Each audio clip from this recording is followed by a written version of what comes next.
Quando eu era bem mais novo, costumava pescar camarões.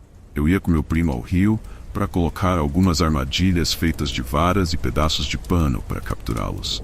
Era uma fonte de renda muito interessante para nós dois. Chegávamos a vender o quilo por até R$ 50 na época.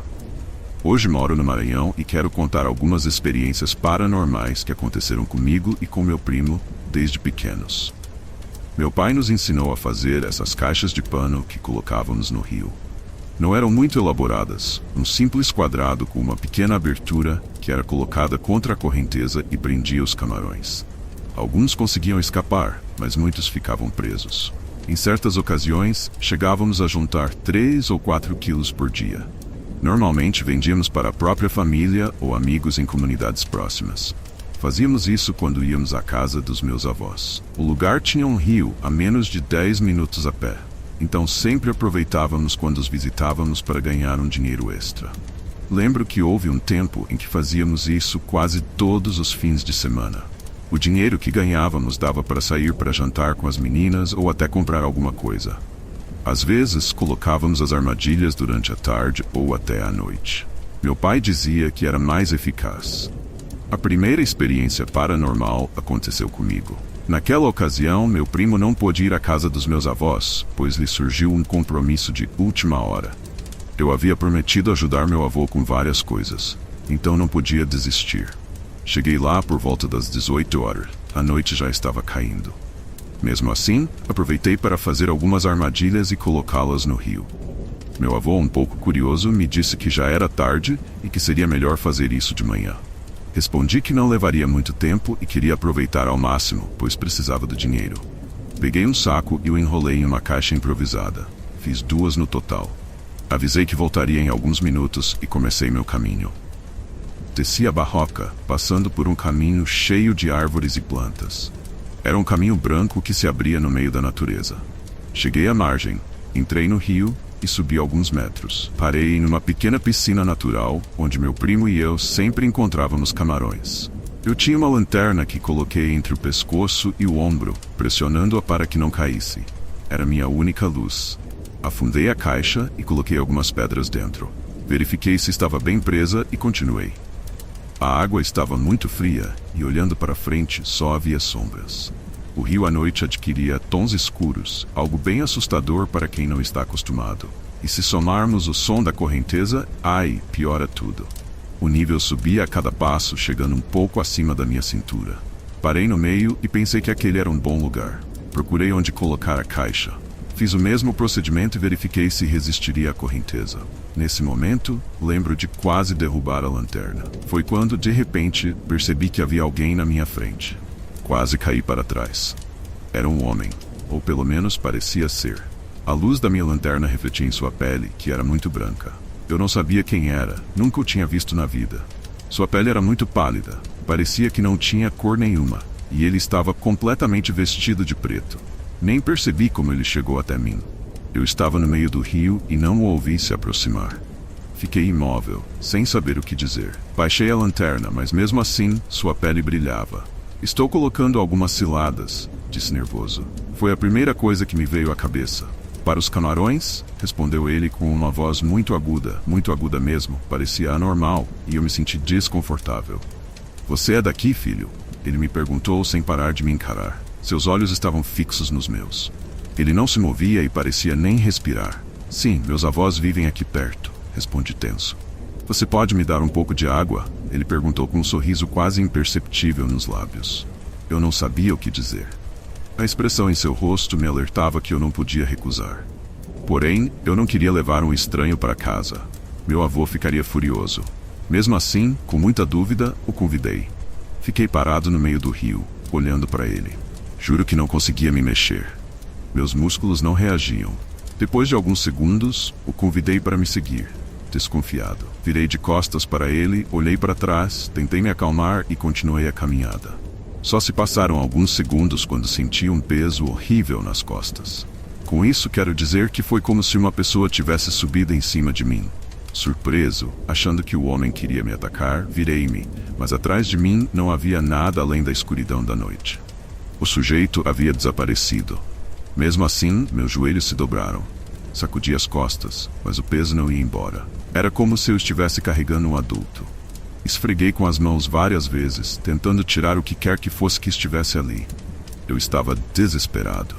Como era possível sentir algo que eu não podia ver? Meu corpo tremia por inteiro, e a temperatura da água caiu de uma forma que nem sei explicar. Me joguei no rio, achando que afundando, a sensação desapareceria. Foi ainda pior. Agora estava difícil até ficar de pé. Cuspi a água que engoli, me levantei e fui para a margem. Não sei explicar a terrível sensação de desespero que não me deixava. Mas imagine caminhar no meio da serra escura, com a sensação de que está carregando uma pessoa nas costas, mas que não há mais ninguém além de você. Além disso, eu senti imação no pescoço, como se a respiração de algo batesse na minha pele. Podem me chamar do que quiserem, mas comecei a chorar. Não entendia o que estava acontecendo comigo. Naquele momento, eu pedia que, por favor, me deixasse em paz, pois eu sabia que era aquele homem que tinha conversado comigo no rio. Me arrependia de ter aceitado dar-lhe água. Pensei em rezar, mas eu não sabia. Apesar de ir ao catecismo, nunca tinha aprendido as orações completas. Mesmo assim, fiz o meu melhor e comecei a pedir ajuda. Fazia isso com minhas próprias palavras. Eu precisava ocupar minha mente com algo. Rezei como pude, minha voz tremia e soava cansada por causa da caminhada. Minhas roupas estavam molhadas e eu sentia muito frio. Foi a caminhada mais longa que já fiz em toda a minha vida. Os segundos pareciam minutos. Quando pude ver as luzes da casa dos meus avós, comecei a chorar ainda mais. Queria correr, mas não conseguia. Sentia que algo me puxava para trás quando tentava. Quando chegar, vou te dar seu copo de água, mas por favor, me deixe caminhar, murmurei, tentando controlar minha voz. Naquele momento, juro por tudo que o peso aliviou um pouco, o que me permitiu andar mais rápido. Passei pelas galinhas e pelos porcos, e os animais se agitaram e começaram a fazer muito barulho. Eu me perguntava se eles podiam ver o que me acompanhava, se podiam perceber aquela enorme coisa em meus ombros. Continuei andando e pude ver meu avô deitado na rede. Quando passei pelo carro e cheguei à área coberta, senti que todo o peso desapareceu. Foi quase um alívio instantâneo. Meu avô se levantou rapidamente e me perguntou, assustado, o que estava acontecendo. Eu sentia que ia cair no chão. Tudo girava ao meu redor. Ele pediu que eu me sentasse, mas não o fiz. Entrei na cozinha e minha avó estava terminando de lavar os pratos. Não ouvi o que ela disse. Apenas peguei um copo, enchi de água e saí mais uma vez para fora. Nem sabia onde colocá-lo, então me abaixei e o deixei no chão. Você tem? Meu avô me perguntava preocupado. Tinha um cara no rio, finalmente falei. Ele me disse que queria água. Ambos me observavam, tentando entender.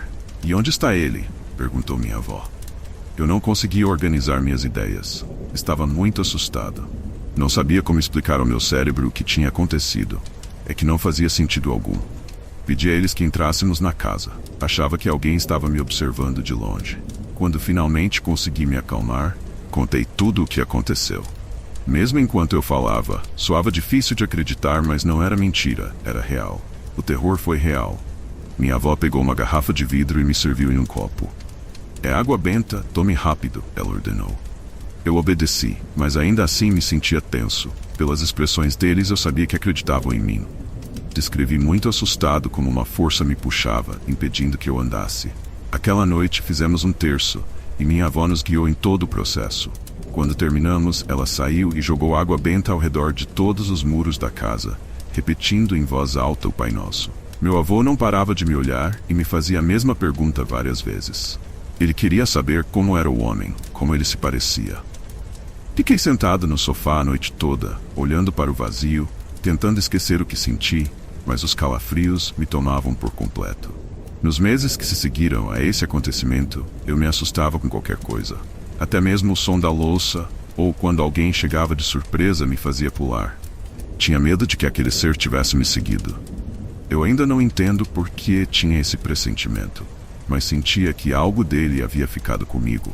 Às vezes, quando me sentia cansado, o imaginava pendurado nas minhas costas. Mesmo quando me olhava no espelho, achava que via seu rosto espreitando por cima de um dos meus ombros. Felizmente, tudo estava na minha cabeça, ou pelo menos é isso que eu quero acreditar. Parei de ir colocar armadilhas no rio à noite, e quando fazia, era porque ia com meu primo durante o dia. Essa história agora faz parte da minha família.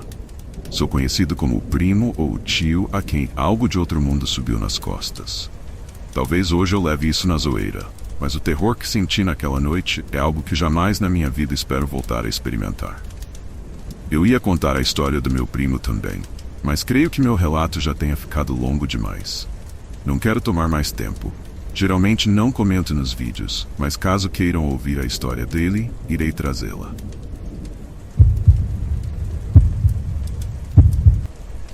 Lá pelos anos 80 ou 90, eu viajava muito com meu pai na sua velha caminhonete. Era barulhenta e consumia muito combustível, porém sempre confiável. Naquela época meu pai estava indo bem e tentou ajudar alguns de seus familiares que não tinham tido a mesma sorte. Ele ia buscar fardos de roupas novas em atacado que vinham dos Estados Unidos a preços muito bons e os levava para alguns parentes, para que eles pudessem começar a vender e, quem sabe, construir seu próprio patrimônio. Nem todos aproveitaram essa boa vontade do meu pai, que comprava os fardos e os entregava sem cobrar nada, mas pelo menos 2 famílias, que até hoje são gratas, tiveram suas vidas literalmente transformadas. Durante as férias escolares, eu às vezes o acompanhava nessas entregas. Embora não tivéssemos uma boa relação, essas viagens me tranquilizavam. Eu gostava de ficar em silêncio, observando a estrada pela janela, absorvendo tudo. As conversas que meu pai tinha comigo durante essas viagens ficaram na minha memória, mesmo que na época eu ouvisse em silêncio, sem responder. Ele provavelmente achava que eu nem estava escutando, mas isso não o impedia de continuar falando. Em uma dessas viagens a um vilarejo, a cerca de 6 horas de distância, aconteceu algo que jamais esquecerei. Hoje, o percurso levaria apenas 2 horas, mas naquela época não havia estrada como as de hoje. Eram caminhos cheios de curvas, barrancos e condições precárias. Mas meu pai conhecia a região como a palma da mão. Ele guardava muitos segredos que nunca me contou, que, segundo minha mãe, ele planejava revelar quando eu fosse adulto. Algo me faz pensar que ele sabia muito mais sobre o que aconteceu naquela vez do que me disse. Saímos a tempo, como de costume, para almoçar com a família e voltar à cidade antes de anoitecer. Contudo, ao passar por um dos primeiros vilarejos, meu pai avistou um velho amigo em uma pequena oficina à beira da estrada. Ele parou para cumprimentá-lo, e o amigo contou que seu carro tinha quebrado e que precisava de uma peça para consertá-lo. Meu pai, sempre disposto a ajudar, ofereceu-se para levar o amigo à procura da peça. Passamos horas indo de vila em vila, perguntando em diferentes lugares, até que finalmente encontramos o que precisávamos. Levamos o amigo de volta ao mecânico, mas agora já estava quase anoitecendo e ainda estávamos longe do destino. Meu pai, preocupado, sugeriu que dormíssemos na casa dos parentes e voltássemos para casa na manhã seguinte. Concordei e seguimos viagem. À medida que adentrávamos aquela estrada estreita e escura, a paisagem me parecia mais assustadora do que nas viagens anteriores. Os galhos das árvores pareciam braços que tentavam nos impedir de avançar. De repente, em uma subida íngreme, a caminhonete começou a se cansar. Avançava lentamente e meu pai olhava preocupado para o painel.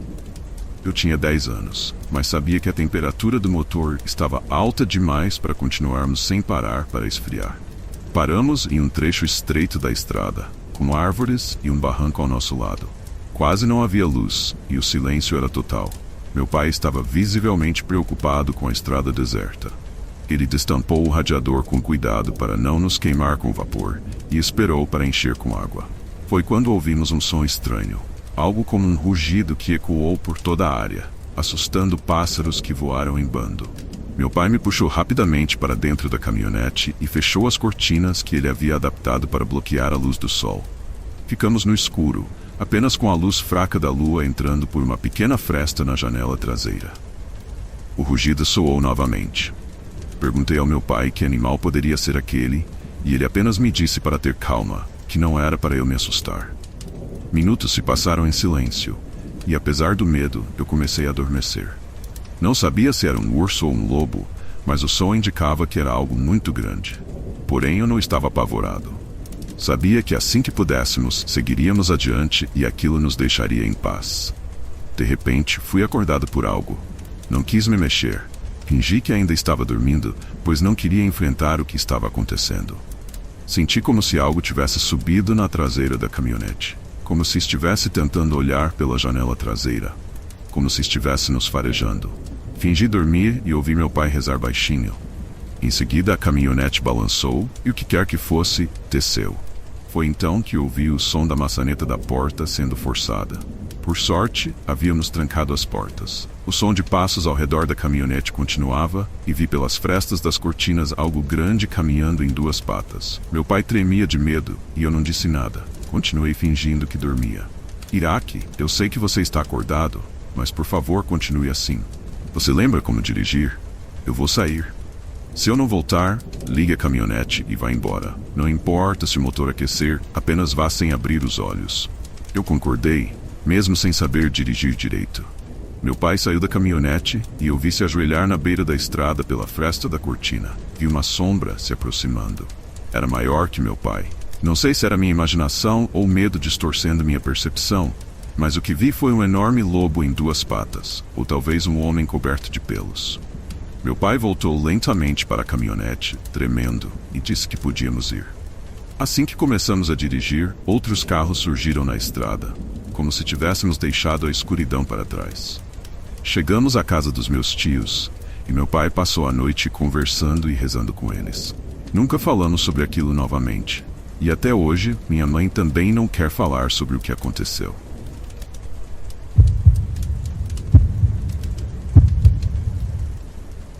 Me chamo Maria Alice e quero compartilhar com vocês algo que me aconteceu há vários anos. Sou formada em pedagogia e tenho 41 anos. Quero falar sobre uma experiência que tive quando trabalhei em um pequeno povoado na Bahia. Fui enviada para essa comunidade com não mais de 90 pessoas. O lugar era bonito, as pessoas eram gentis e muito tranquilas, mas havia um pequeno detalhe: eu tinha que dormir na escola. Me deram um quarto improvisado, que na verdade era outra sala de aula. Não minto quando digo que a escola era bem pequena. Além do meu quarto, havia 2 salas de aula e um pequeno pátio. Quando cheguei, uma família me ofereceu estadia, mas eu gostava da ideia de morar sozinha. Para eles não fazia sentido, mas eu não tinha problema com isso. Embora não vou negar, sentia um pouco de medo. Mesmo assim, decidi ficar na escola. O lugar tinha uma vibração diferente à noite. Quando as crianças iam embora e eu ficava sozinha, me sentia tensa. Toda a energia delas parecia ficar nas carteiras. Além disso, fazia muito frio. Eu precisava de 2 cobertas para me cobrir dos pés à cabeça. Nas primeiras semanas que estive lá, não houve muitas novidades. A docência estava apenas começando, mas eu agradecia que a sala de aula fosse tranquila. Não havia muitos alunos, no total eram 6, 4 meninas e 2 meninos. Isso me permitia tirar um tempo para esclarecer as dúvidas de cada um. Todos eram muito educados e sempre chegavam animados de manhã. Eu comia em uma casa diferente a cada semana, o que me permitiu conhecer melhor as famílias e seus costumes. As refeições eram deliciosas e as conversas sempre agradáveis. A primeira coisa estranha que me aconteceu nesse povoado foi uma noite em que eu não conseguia dormir. Eu me revirava na cama e a luz da lua entrava pelas janelas. Eu podia ver as árvores ao longe e ouvir as folhas se roçando. Sentei-me na cama e peguei o copo de água que estava ao lado. Uma sombra chamou minha atenção. Havia alguém espiando pela janela. Eu consegui distinguir o que parecia ser a cabeça de uma criança. Comecei a sentir algo muito pesado no peito e desviei o olhar. Quando olhei de novo naquela direção, a cabeça ainda estava lá. Achei que talvez fosse um dos meus alunos. Não conseguia ver seu rosto por causa da sombra, mas sua silhueta estava perfeitamente delineada. Boa noite, já é tarde para estar aí fora, disse um pouco nervosa. Não houve resposta e a silhueta continuou imóvel. Disse o nome de um dos meus alunos ao acaso, mas também não funcionou. Levantei-me da cama e avancei, sem tirar os olhos dele. Aproximei-me do interruptor de luz e o acendi. Mesmo do outro lado da janela, consegui ver seu rosto. Era um menino, talvez com cerca de 7 anos. Sua pele parecia, naquele momento, ter uma cor normal, mas ele tinha olhos grandes. Lembro-me bem, porque ele me olhava com muito interesse. Meu corpo se sentia estranho. Um formigamento percorreu meus braços e subiu até o meu pescoço. Mesmo forçando minha mente, ele não me parecia familiar. Não me lembrava de nenhum menino com aquelas características. Perguntei se ele não estava com frio, já que estava com o peito descoberto, mas o menino só continuava me olhando, nem sequer piscava. Decidi sair. Preferia acreditar que ele estava perdido e precisava de ajuda. A porta ficava do outro lado da sala, então peguei a chave ao lado da minha cama e fui abri-la. Porém, quando olhei novamente para o menino antes de ir, ele não estava mais lá. Fiquei parada ali por um momento, duvidando se era uma boa ideia sair ou não. Eu o chamei, mas não tive resposta. Decidi esperar que ele voltasse, mas ele não voltou. Fiquei deitada na cama sem conseguir dormir por um bom tempo. No dia seguinte, quando as crianças começaram a chegar, perguntei a Dona Mar sobre o menino. Dei a descrição de como ele era, até mencionei a hora, mas a senhora não parecia ter ideia do que eu estava falando. Sendo um lugar muito pequeno, o boato logo se espalhou entre as crianças. Ele foi batizado de o Menino Fantasma. Meus alunos me perguntavam como ele era. Eles juravam tê-lo visto e até conversado com ele, embora eu achasse que essa última parte era apenas imaginação deles. Com o tempo, acabei acreditando que talvez fosse um espírito, uma alma perdida vagando. Minha mãe costumava dizer que isso às vezes acontece, que há quem fique preso nesse plano e é muito difícil transcender. O melhor era acender uma vela, rezar e pedir pelo descanso eterno. E assim eu fiz. Antes de me deitar, começava com um Pai Nosso e terminava com uma prece. Embora eu não soubesse seu nome, por alguma razão, o nome Eduardo sempre me vinha à cabeça, e assim ficou. As semanas se passaram, o curso avançava e eu me acostumava cada vez mais com a vida naquele lugar maravilhosamente deserto. Eu sentia falta da cidade, mas viver no campo também tinha suas vantagens. Em algumas ocasiões, ia me banhar no rio com outras jovens mães ou até lavar roupas. Comecei a apreciar as coisas simples da vida.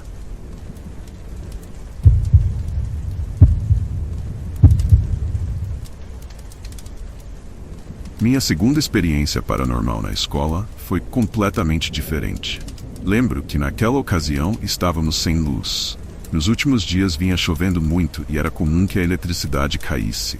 Nessa noite em particular, o céu estava claro, então a luz da lua iluminava os arredores da minha sala. De qualquer jeito, eu também tinha um lampião e algumas velas. Na sala não era muito tarde, por volta das 21 horas.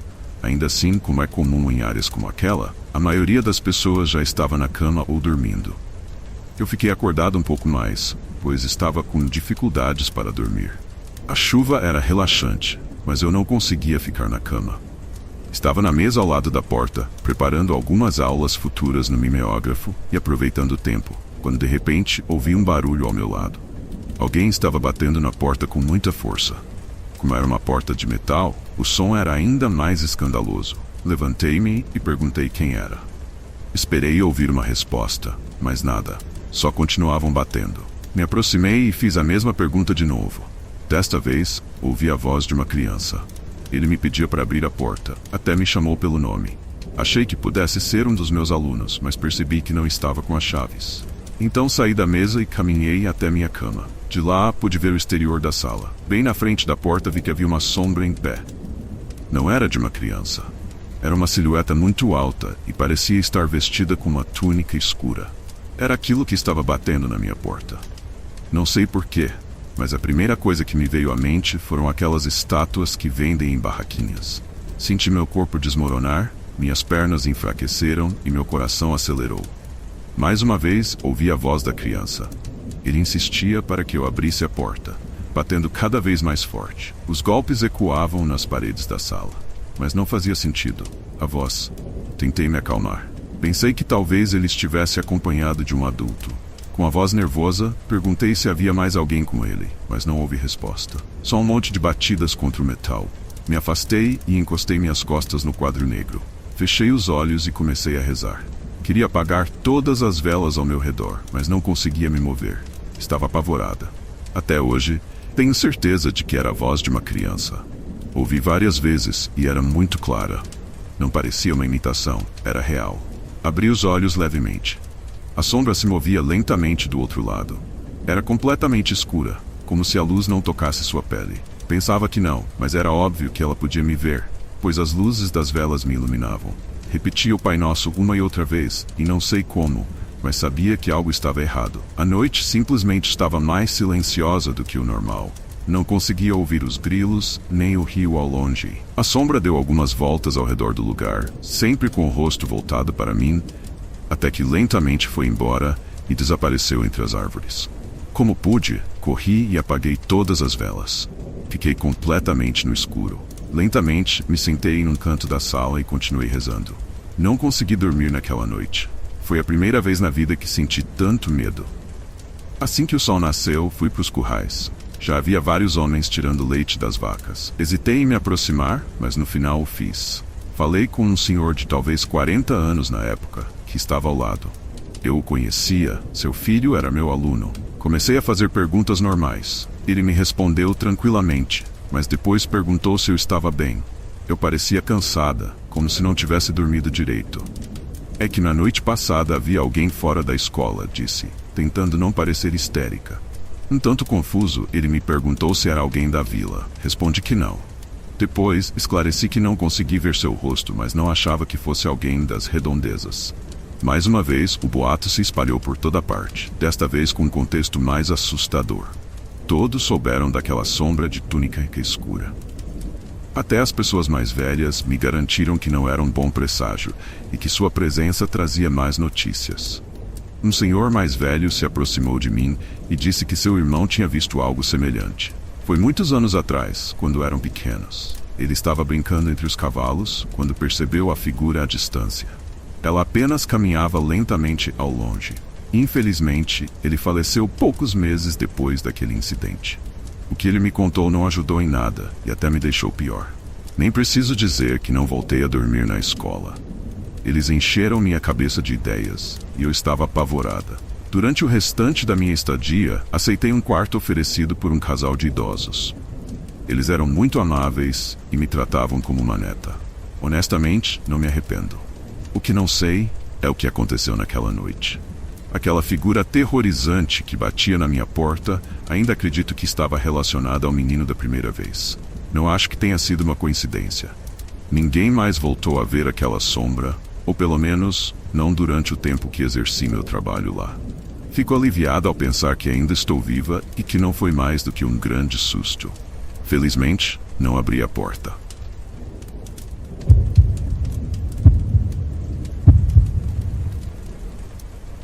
Eu estava voltando da casa de uma amiga que mora em Wisconsin.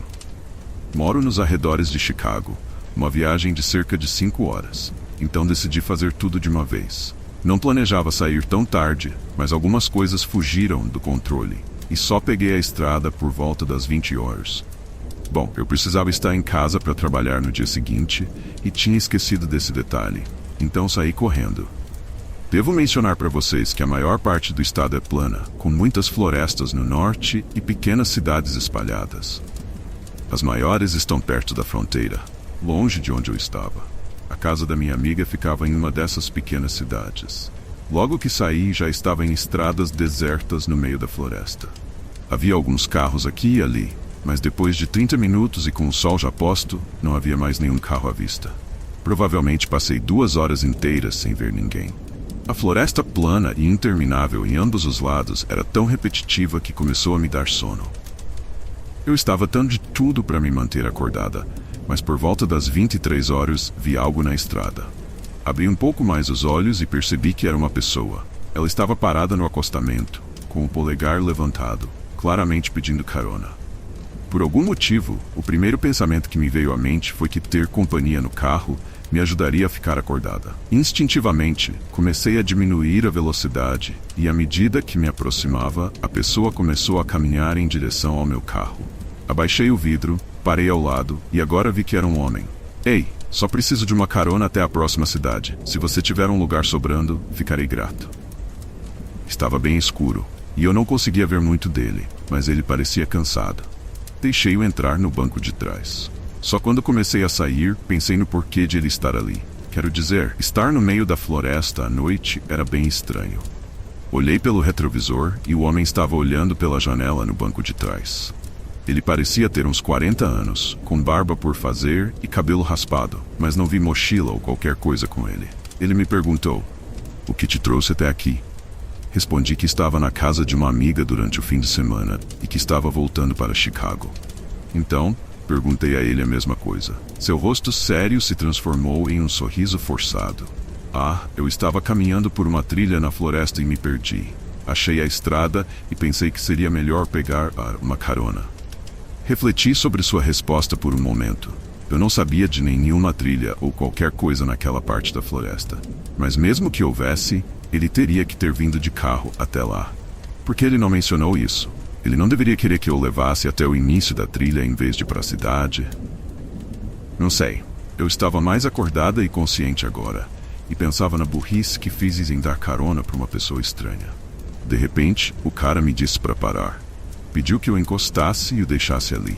Cautelosamente, fiz o que ele pediu, levando o carro até o acostamento e estacionando. Estávamos a uns 8 quilômetros de onde o peguei, e ainda havia apenas floresta densa ao redor. O homem rapidamente abriu a porta e, sem dizer nada, começou a se apressar em direção às árvores. Eu estava muito desconfiada e preocupada com tudo aquilo, e a única coisa que queria era sair dali. Mas ele deixou a porta aberta, e quando me inclinei para fechá-la, notei uma bolsa de cordão enfiada debaixo do assento do passageiro. Não era minha, era definitivamente dele. Gritei para o cara, e ele se virou. Ei, você deixou sua bolsa. Ele ficou parado, com o rosto sério e os olhos arregalados, me encarando por vários segundos. Então voltou. Você a deixou bem aqui. Apontei para debaixo do assento, e ele hesitou por mais alguns segundos antes de pegá-la abruptamente e voltar apressado para a floresta. Fechei a porta e saí de lá o mais rápido que pude. Fiquei aliviada por ter me afastado daquele cara, sabendo que algo definitivamente não estava certo com ele. Porém, apenas alguns minutos depois, comecei a perceber um cheiro horrível vindo do banco de trás. Foi ficando cada vez pior nos próximos 30 minutos, até que cheguei a uma vila. Parei em um posto de gasolina e usei a lanterna do celular para olhar o banco de trás. No carpete, debaixo do assento do passageiro, exatamente onde a bolsa de cordão estava, havia uma mancha vermelha profunda. Quase vomitei enquanto corria para dentro do posto de gasolina e chamava a polícia. Dei a eles todas as informações que tinha sobre o que aconteceu, e eles cortaram um pedaço do carpete do meu carro para testar. Também fizeram uma busca pelo homem, mas não encontraram nada. Apenas algumas pegadas perto do local onde o peguei. Eu não sei exatamente o que havia naquela bolsa, mas parece que ele estava tentando plantar algo no meu carro, como forma de acobertar alguma coisa.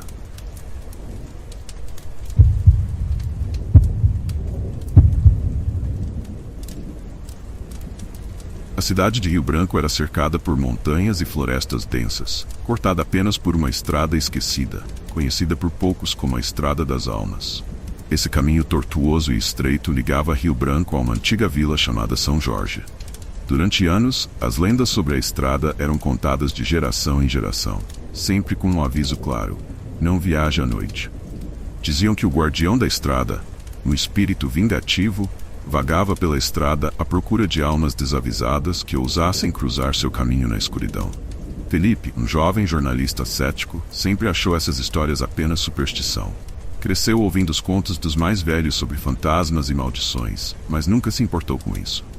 Agora, trabalhando para um jornal local, decidiu que seria interessante investigar e desmascarar essa lenda em uma reportagem.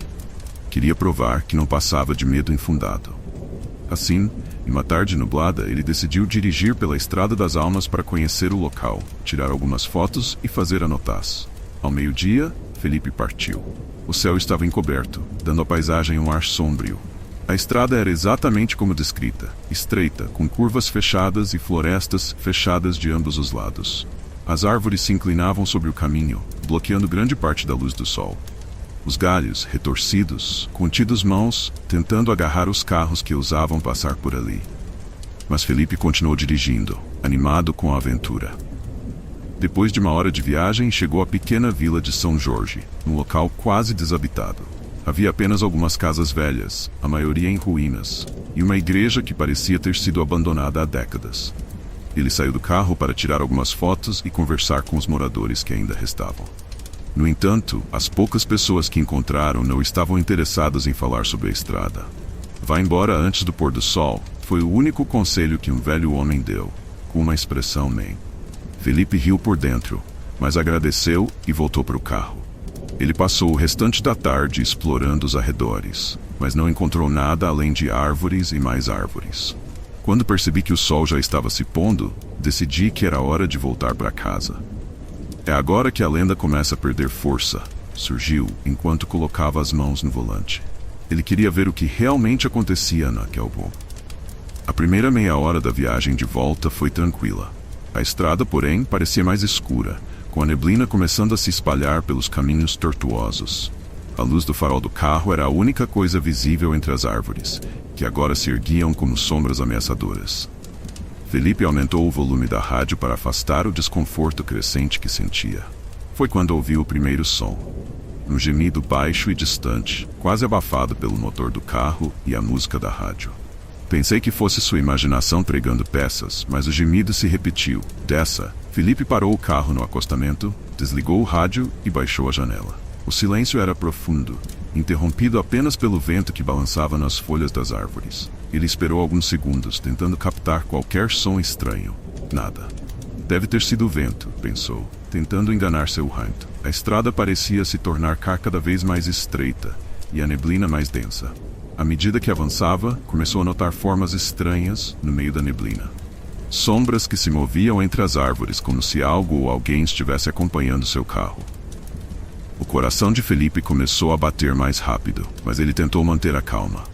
Não há nada aqui, murmurou para si mesmo. Só estou cansado. Mas a tensão continuava a aumentar. As sombras não desapareceram e os gemidos que ele havia ouvido antes voltaram, mais altos e mais próximos. Dessa vez eles vinham de ambos os lados da estrada. Felipe abriu o volante com força, acelerando o carro. É só minha imaginação, repetia. Mas lá, de repente os faróis iluminaram algo na estrada. Era uma figura parada no meio do caminho. Felipe freou bruscamente, o carro derrapou e parou a poucos metros da figura. Com o coração acelerado, ele tentou entender o que estava vendendo. A figura era alta e encapuzada, usando uma túnica preta que cobria todo o corpo. Mesmo à distância, Felipe pôde sentir a presença compressora que emanava do ser. Ele tentou dar ré, mas suas mãos tremiam tanto que mal conseguiam controlar. A figura começou a se mover lentamente em direção a ele. Felipe não sabia o que fazer. O pânico tomou conta do seu corpo. Ele tentou ligar o carro, mas o motor não respondeu. A figura continuava a se aproximar e o ar ao redor parecia ficar mais pesado, dificultando sua respiração. Saia daqui. Converse com ele, como se sua voz pudesse salvar a criatura. Mas o guardião da estrada, pois Felipe agora sabia que era ele, não parava. Quando a figura chegou a poucos metros do carro, ela transparente a cabeça, revelando um rosto cadavérico, com olhos negros que abismos sem fundo. Felipe estava preso em seu próprio chão, incapaz de se mover. O guardião estendeu uma mão pálida e esquelética em direção ao carro. O toque foi suave, mas imediatamente o vidro do carro começou a rachar, como se o simples contato da criatura estivesse drenando a vida da matéria ao redor. Felipe fechou os olhos. Foi então que ele ouviu um grito, alto e penetrante, ecoando pela floresta. Abriu os olhos e viu o guardião recuar, como se o som o tivesse ferido. À medida que as sombras ao redor se dissipavam, a neblina se afastava momentaneamente. Felipe não sabia de onde o grito havia vindo, mas não perdeu tempo. Ligou o carro, que conduziu o carro em alta velocidade. As curvas perigosas agora deixam de ser insignificantes diante do terror que acabará de presenciar. Ele não olhou para trás, temendo que uma criatura pudesse estar observando-o. Apenas recentemente, concentrado em chegar ao maio. Quando finalmente avistou as luzes de Rio Branco, Felipe soltou um suspiro de rompimento. Ele estacionou o carro no primeiro posto de gasolina que encontrou e ficou sentado no banco do motorista por alguns minutos, enganando sua mente. Seu corpo tremia incontrolavelmente e ele sentia uma sensação de vazio e cansaço, como se toda sua energia tivesse sido. De volta à cidade, Felipe decidiu não contar a ninguém o que realmente aconteceu naquela noite. Em vez disso, escrevia um artigo contando que as histórias sobre a estrada eram apenas mitos, meras superstições criadas para assustar os viajantes. No entanto, ele sabia a verdade. Sabia que o guardião da estrada estava lá, esperando por nunca mais voltou à Estrada das Almas. Mas às vezes, no silêncio da noite, ele ainda podia ouvir os gemidos distantes.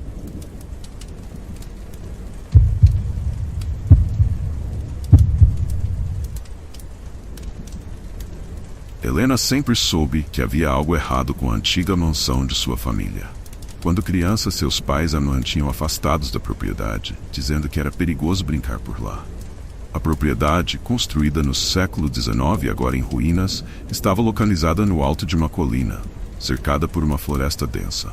A estrutura de pedra escura e as janelas quebradas davam ao lugar um ar de abandono e mistério.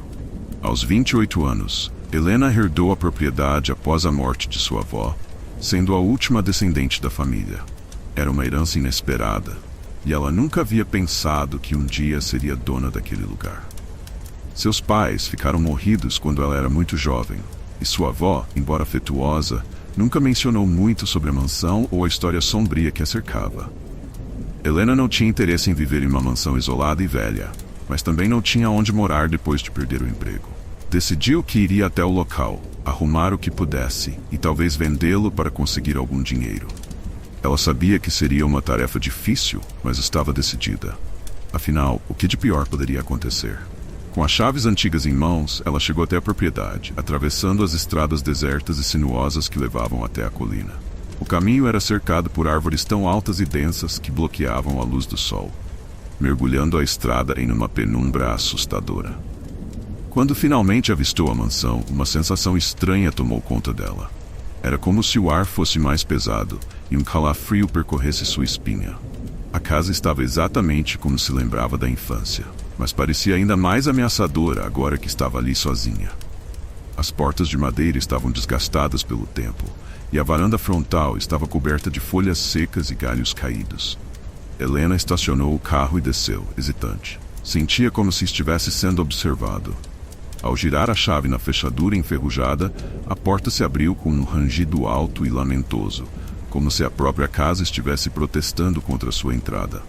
O interior era escuro e empoeirado, com móveis antigos, cobertos por lençóis brancos que pareciam fantasmas à espreita. O cheiro de mofo e decadência era sufocante. Helena acendeu a lanterna que trouxe e começou a explorar a casa. A primeira coisa que notou foi o frio. Mesmo com o sol ainda brilhando lá fora, a mansão estava gélida por dentro, como se o tempo ali dentro estivesse parado.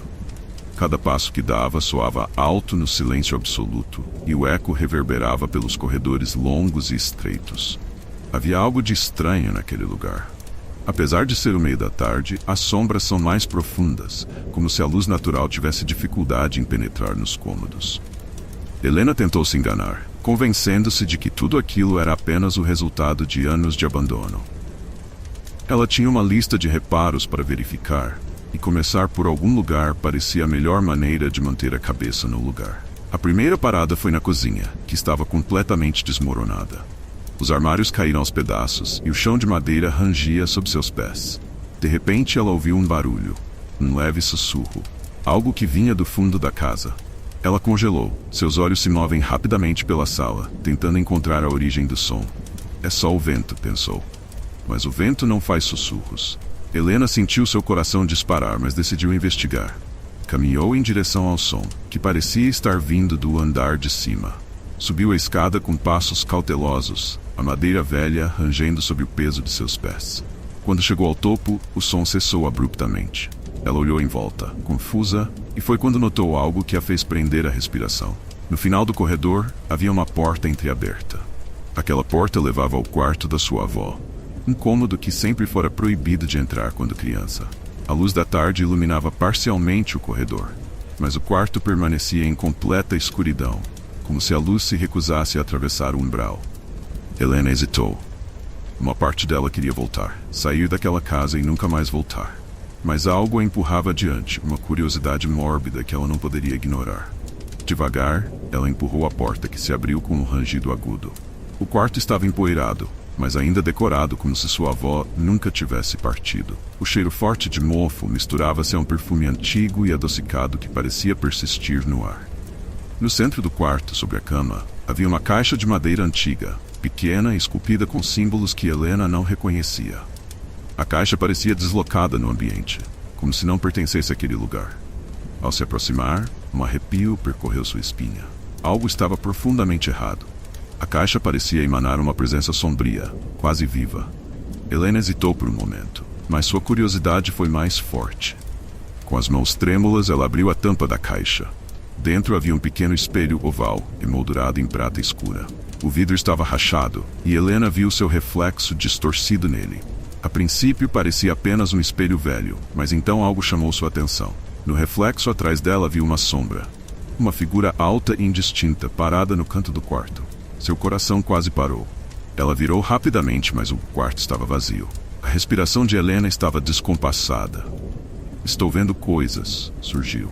Mas quando olhei de volta para o espelho, a figura ainda estava lá, cada vez mais clara. Parecia estar se aproximando lentamente. Ela sentiu seu corpo congelar de medo, incapaz de se mover. O ar ao redor dela ficou mais frio, e uma sensação de pânico tomou conta. Foi então que ela ouviu a inspiração novamente, mais alto desta vez, como se estivesse dentro de sua cabeça. "Você abriu a porta. Agora, não pode voltar atrás." Desesperada, Helena fechou a caixa e correu para fora do quarto. Desceu as escadas tão rápido que quase caiu, sentindo que a presença a perseguia. O ar estava pesado, como se a casa inteira estivesse viva, prendendo-a em suas garras. Ela provavelmente sairia dali. Quando chegou à porta da frente, optou por abrir a tranca enferrujada. Seus dedos tremeram incontrolavelmente. A porta finalmente cedeu, e Helena correu para fora, sentindo o ar frio da noite batendo em seu rosto. Ela correu até o carro, com o coração disparado, e acelerou pela estrada sinuosa. Só quando estava a quilômetros de distância da mansão, parou o carro no acostamento, tentando recuperar o fôlego. Mas algo estava errado. Helena olhou para o espelho retrovisor e viu, no banco de trás, a mesma figura indistinta que havia visto no espelho da caixa. Seus olhos arregalaram-se em puro terror, e antes que pudessem reagir, a figura se inclinou para a frente, sussurrando em seu ouvido: "Agora você é minha." A escuridão tomou conta de sua visão, e o carro parado na estrada deserta, com o motor ainda ligado, enquanto o silêncio da noite envolvia tudo.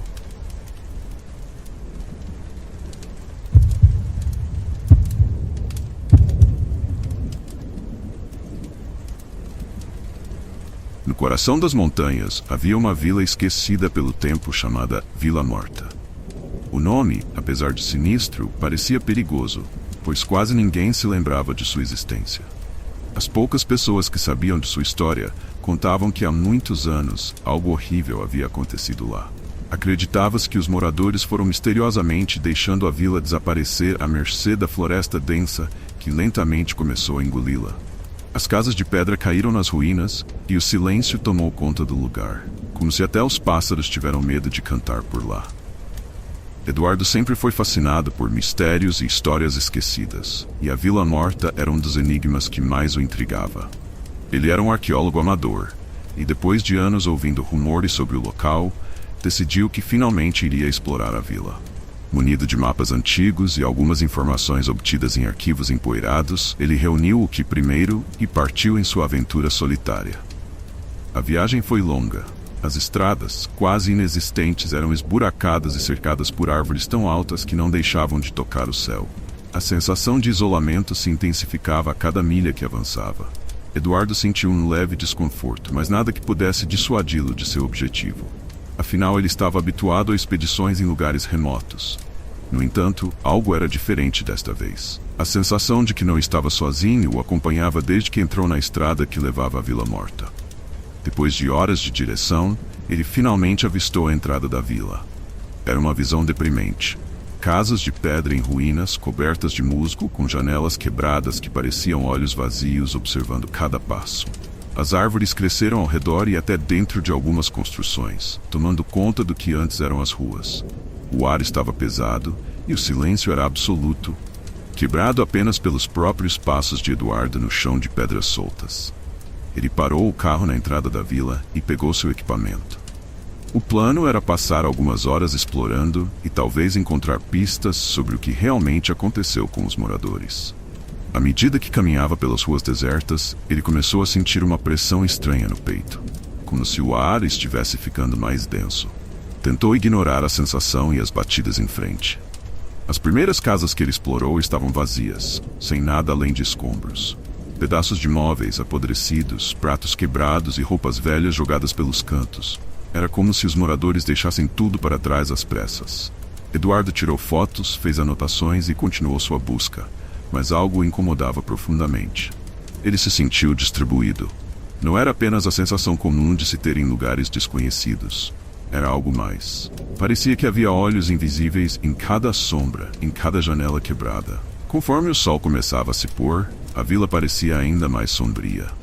Eduardo sabia que não seria prudente ficar ali depois do anoitecer, mas sentiu que estava perto de encontrar algo importante. Ele entrou na casa, que parecia ser a maior da vila, provavelmente a casa de um líder local. O interior estava em melhor estado do que os outros, e ele notou que havia símbolos estranhos esculpidos nas paredes. Pareciam símbolos antigos, como runas, mas ele não conseguia identificá-los. Enquanto examinava as paredes, ouviu um ruído vindo de dentro da casa. Eduardo congelou. O som era sutil, como de passos arrastados. Ele segurou a lanterna com mais força e virou-se lentamente. Não havia ninguém. Ou pelo menos ele achou que não havia. O som parou, mas a sensação de estar sendo vigiado ficou mais intensa. Seu instinto lhe dizia para sair dali o mais rápido possível, mas sua curiosidade o impedia de desistir tão facilmente. Caminhando mais fundo na casa, Eduardo chegou a uma porta no fundo do corredor. Ela estava entreaberta, e uma leve brisa fria soprava de dentro. Algo não mudou. O cheiro de mofo deu lugar a um odor forte, como se algo estivesse apodrecendo ali. Ele empurrou a porta, revelando uma escada de pedra que descia para o que parecia ser um porão ou uma catacumba. Sua lanterna iluminava apenas alguns degraus de cada vez, e o silêncio era esmagador. O ar lá embaixo estava gelado, e Eduardo começou a sentir arrepios que percorriam sua espinha. Quando cheguei ao final da escada, encontrei uma sala pequena, com paredes cobertas de símbolos semelhantes às que havia visto antes. No centro da sala havia uma mesa de pedra, e sobre ela um objeto que chamou sua atenção. Uma máscara antiga, feita de metal enferrujado e couro, com olhos vazios e uma expressão aterrorizante. Eduardo se mudou, sentindo uma atração estranha pela máscara. Quando eu estava tocando ao tocá-la, ouvi uma risada. Uma risada baixa e distorcida que ecoava pela sala. Ele recuou rapidamente, apontando a lanterna ao redor, mas a sala estava vazia. No entanto, a risada contínua, se aproximando, até que parecia estar bem ao seu lado. Desesperado, Eduardo agarrou a máscara e correu de volta pela escada, o som da risada o perseguindo. Ao emergir da casa, o ar estava ainda mais frio, e o sol já havia desaparecido no horizonte.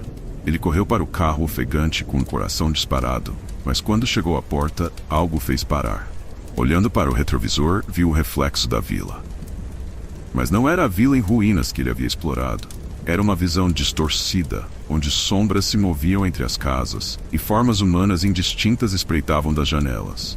Eduardo entrou no carro e ligou o motor, mas ele não pegou. Tentei novamente, mas o motor apenas roncou e parou. Ele começou a sentir pânico, precisava sair dali. Quando olhei para frente, vi algo que o fez gritar. No meio da estrada, à frente do carro, estava uma figura.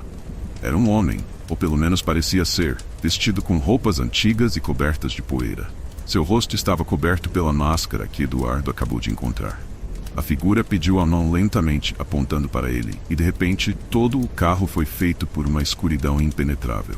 Eduardo tentou abrir as portas, mas elas ficaram trancadas. A lanterna que ele segurava apagou, e o silêncio mais absoluto tomou conta do ambiente.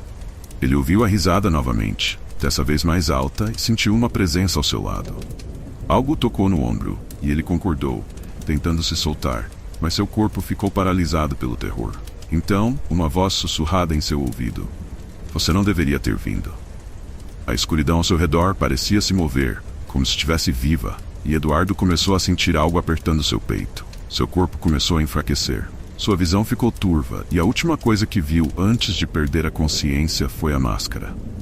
Ela estava no banco do passageiro, dirigindo diretamente para ele. Quando Eduardo acordou, estava deitado na estrada, ao lado do seu carro. O céu estava claro, e o som dos pássaros ecoava pelas árvores. Ele se falou devagar, tentando entender o que havia acontecido. O carro estava intacto, mas a porta do passageiro estava aberta. No banco, a máscara que ele havia encontrado estava lá, exatamente onde a vira pela última vez. Com o coração acelerado, ele pegou a máscara e jogou por muito tempo, sentindo uma onda de colapso momentâneo. Mas enquanto se preparava para ir embora, algo chamou sua atenção. No horizonte de onde ele havia vindo, viu a figura novamente de pé, observando-o. E dessa vez, não estava sozinho. Sombras indistintas se moviam entre as árvores, e a risada ecoou mais uma vez, prometendo que ele nunca estaria realmente livre. Eduardo entrou no carro sem olhar para trás e acelerou para fora daquele lugar maldito. Mas a sensação de que algo estava errado nunca foi abandonado. Até hoje, em noites silenciosas, ele ainda pode ouvir a risada distante e a sugestão que o amaldiçoou naquela noite. Ele nunca mais voltou à Vila Morta, mas sabia que, de alguma forma, a maldição daquela vila o seguiria para onde quer que ele fosse.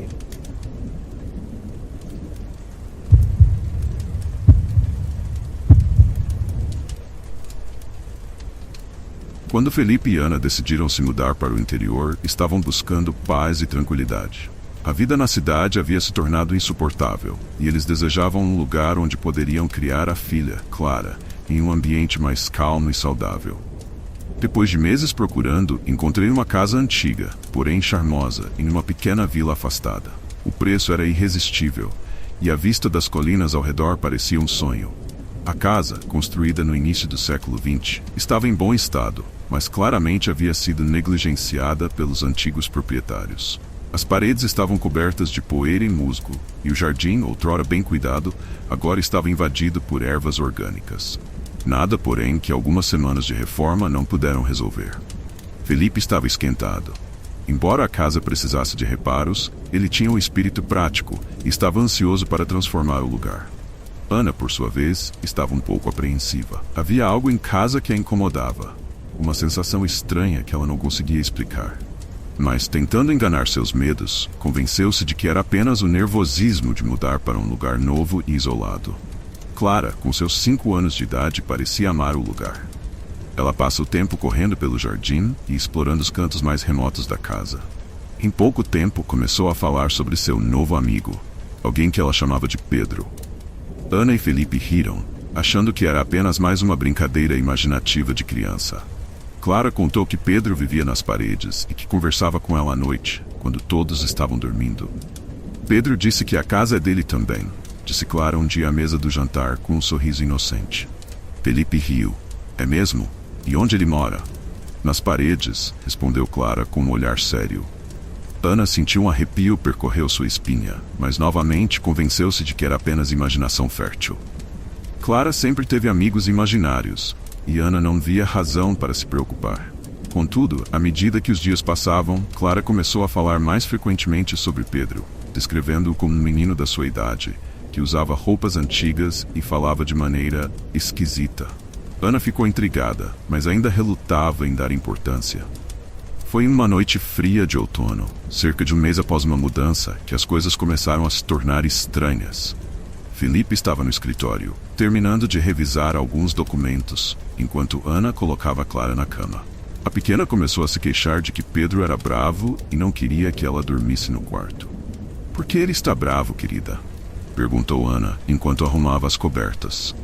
"Ele disse que essa era a cama dele, e que você não deveria ter mudado as coisas", respondeu Clara, com uma expressão preocupada. Ana franziu a testa. "Clara, você sabe que não tem ninguém aqui além de nós. Não precisa ter medo, está tudo bem." Clara balançou a cabeça. "Ele disse que você não pode vê-lo, mas ele está aqui." Ana tentou manter a calma, beijar a filha e desejar-lhe boa noite. No entanto, aquela noite foi a primeira vez que Clara acordou gritando. Seus gritos ecoaram pela casa, concordando Felipe, que correu para o quarto da filha junto com Ana. Clara estava em pé na cama, apontando para o canto do quarto, com os olhos arregalados de puro terror. "Ele está aqui! Ele está aqui!" gritava Clara, chorando. Felipe agarrou nos braços, tentando acalmá-la, mas os gritos não paravam. Ana, assustada, acendeu todas as luzes, mas não viu nada de anormal. Mesmo assim, a sensação de que algo estava errado estava cada vez mais presente. Clara não parava de apontar para as paredes, pois se via algo que os pais não conseguiam enxergar. Depois de um tempo, consegui rir a menina, que adormeceu no quarto dos pais naquela noite. Contudo, o evento não foi isolado. Nos dias seguintes, Clara continuou a falar sobre Pedro com mais frequência, e suas noites eram assombradas por pesadelos. Felipe, cético, acreditava que tudo aquilo era uma fase, uma forma de filha se ajustar à nova casa. Ele tentou se acalmar, dizendo que Pedro era apenas uma invenção de sua mente. Mas Ana começou a acreditar que havia algo mais acontecendo. Foi numa noite chuvosa, enquanto Ana estava na cozinha preparando o jantar, que ela se reuniu pela primeira vez. No início, parecia um som fraco, distante, como se alguém estivesse murmurando. Ela desligou o fogão e ficou em silêncio, tentando identificar a origem do som. Ele parecia vir das paredes. Assustada, Ana chamou por Felipe, que estava no escritório. "Você ouviu isso?" perguntou ela com a voz trêmula. Felipe, sem entender, caminhou até a cozinha. "Ouviu o quê?" "Vozes, nas paredes." Felipe riu, balançando a cabeça. "Você está cansada, Ana. Essa casa está te deixando nervosa. Não tem ninguém aqui." Mas Ana sabia que havia algo. No fundo, algo lhe dizia que a casa guardava segredos. A ideia de que Clara pudesse estar ouvindo algo real, que Pedro não fosse apenas um fruto da imaginação dela, começou a assustá-la. Naquela noite, Ana decidiu investigar. Quando Felipe e Clara foram para a cama, ela pegou uma lanterna e começou a examinar a casa. Passou por todos os cômodos, batendo nas paredes e ouvindo atentamente. No começo, tudo parecia normal, mas quando chegou ao quarto de Clara, algo estranho aconteceu. A luz da lanterna começou a piscar, e o ar no quarto ficou gelado de repente. Ana sentiu um arrepio subir por sua espinha, e quando bateu na parede ao lado da cama de Clara, pegou algo diferente. Um som oco, como se houvesse um espaço atrás da parede. Ela engoliu em seco e bateu novamente. O som oco se repetiu. Ana estava prestes a chamar Felipe quando ouviu a sugestão. "Vá embora." A voz era baixa, mas clara. Ana congelou, sem saber como reagir. Olhou ao redor, esperando ver algo, mas o quarto estava vazio, exceto pela cama de Clara. Seu coração batia acelerado, e ela sentia que algo estava muito errado. Sem esperar mais, saiu correndo do quarto, sem olhar para trás. Na manhã seguinte, contou a Felipe o que havia ouvido, mas ele continuou incrédulo. "Ana, é a casa antiga. Paredes velhas fazem barulho. Você está se deixando levar pela imaginação." Mas Ana não conseguiu tirar a sensação de medo de sua mente. Algo estava em casa. Algo que não queria que eles ficassem ali. Os dias que se seguiram foram ainda mais perturbadores. Clara começou a ficar doente, reclamando de dores de cabeça e cansaço. Passava o tempo cada vez mais quieta, e quando Ana perguntava sobre Pedro, Clara apenas balançava a cabeça, dizendo que ele não falava mais com ela. Isso deveria ter sido um rompimento. Mas em vez disso, a atmosfera na casa ficou ainda mais pesada. Foi então que, certa noite, Ana acordou com um barulho estranho. Um som arrastado, como se algo estivesse sendo puxado pelo chão. Ao olhar ao redor, viu que Felipe ainda dormia profundamente, mas Clara não estava na cama. Desesperada, ela correu pelo corredor até o quarto da filha, mas o quarto estava vazio. O som arrastado continuou, e agora ela pôde identificar sua origem. Vinha de dentro das paredes. Ana entrou em pânico e começou a bater nas paredes, gritando o nome de Clara, mas não houve resposta. O som se intensificava e parecia que algo estava se movendo dentro das paredes da casa. Algo vivo. Felipe concordou com os gritos de Ana e correu até ela. Quando chegou ao quarto de Clara, viu sua esposa batendo desesperadamente nas paredes. "Ana, o que está acontecendo?" ele perguntou, alarmado. "Clara, ela está dentro das paredes. Eu sei que está." Felipe tentou acalmá-la, mas então os dois ouviram, um baixo, quase como um canto, ecoando das profundezas da casa. "Ela é nossa agora." Felipe ficou pálido. "Ana, o quê?" Antes que eu pudesse terminar a frase, a casa começou a tremer. As paredes pareciam fechar-se ao redor deles, e o som de risadas distorcidas ecoava por todos os cômodos. Ana correu para o corredor, gritando o nome de Clara, mas a casa estava viva, pulsando, como se estivesse brincando com eles. E então, em um instante, tudo parou. O silêncio caiu pesado sobre a casa, e o sussurro cessou. Clara nunca foi encontrada. Ana e Felipe saíram de casa pouco tempo depois, incapazes de suportar o dor e o mistério. A vila, como muitos outros lugares antigos, tinha segredos enterrados em suas fundações. E alguns segredos nunca deveriam ser desenterrados.